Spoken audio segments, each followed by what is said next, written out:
50 strangers wake up trapped in a dark room, standing in a perfect circle, and every 2 minutes they are forced to vote for someone to die.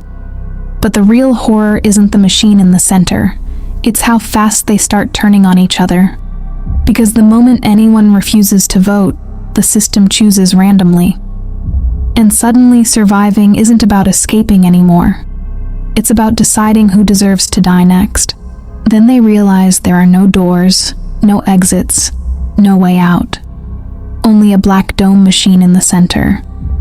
Then within seconds, one person is killed without anyone touching them, and their body is dragged away into the darkness. Then another dies, and panic spreads instantly. Then people start moving, shouting, trying to break formation. But the moment anyone steps off their spot, an alarm sounds.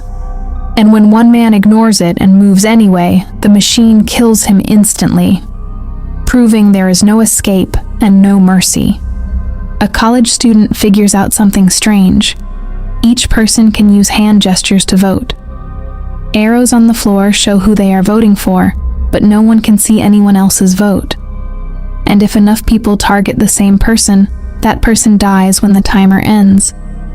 But when they try not voting at all, the machine just selects someone randomly, forcing them to participate. The room turns into a silent war. Strangers judging strangers in seconds, deciding who deserves to live with almost no information. Then a man named Eric stops panicking and starts watching, saying nothing but noticing everything, remembering being pulled into the air before waking up here. And when an old man suggests aliens, the group immediately votes him out, rejecting the idea instead of facing it. The college guy pushes a plan to eliminate older people first to buy time. But he goes too far, targeting a cancer survivor aggressively, and the group turns on him and eliminates him instead, showing that even logical plans collapse when pushed too far. Then personal connections start appearing. One man claims the woman next to him is his wife.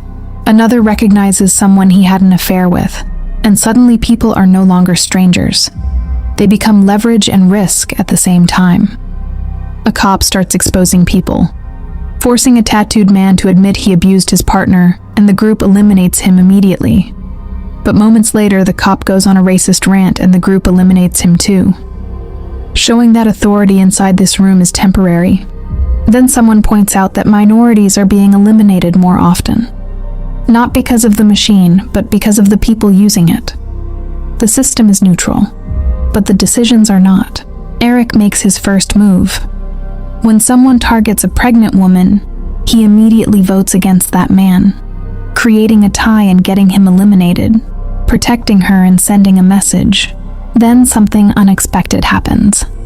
A few people step out of formation on purpose and let the machine kill them, sacrificing themselves to give others more time.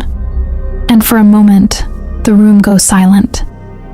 The conflict becomes clear. Eric and a small group decide to protect the pregnant woman and a little girl, arguing that if they cannot protect the most vulnerable, then surviving means nothing, while another group led by a bearded man argues that emotion will get everyone killed and the weak are a threat. The tension rises. The translator is eliminated. Then the Hispanic immigrant and the little girl tie in a vote, and he sacrifices himself so the little girl survives. A fake couple is exposed for lying to gain sympathy, and one of them is eliminated. Every round revealing more about how far people will go. Then through all of this, one man says nothing at all, standing still, never reacting. Both sides assume he is with them, but no one is sure, and his silence makes him dangerous. Then everything collapses when a multi-way tie happens and several people are eliminated at once, shifting the balance completely and breaking Eric's control. Then Eric adapts, stops talking and starts voting carefully, eliminating the opposing group one by one, until the bearded man realizes too late that he has lost, and is eliminated. Only 4 people remain. Eric, the pregnant woman, the little girl, and the silent man, standing in a circle that once held 50. The silence between rounds now heavier than all the arguments combined.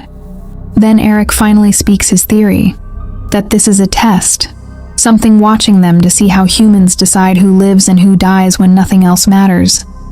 Then the silent man is eliminated and only 3 remain, the system now forcing a final decision.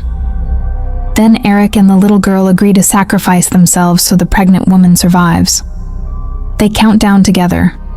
Then, at the last second as the little girl steps off and dies, Eric changes his decision and votes for the pregnant woman instead.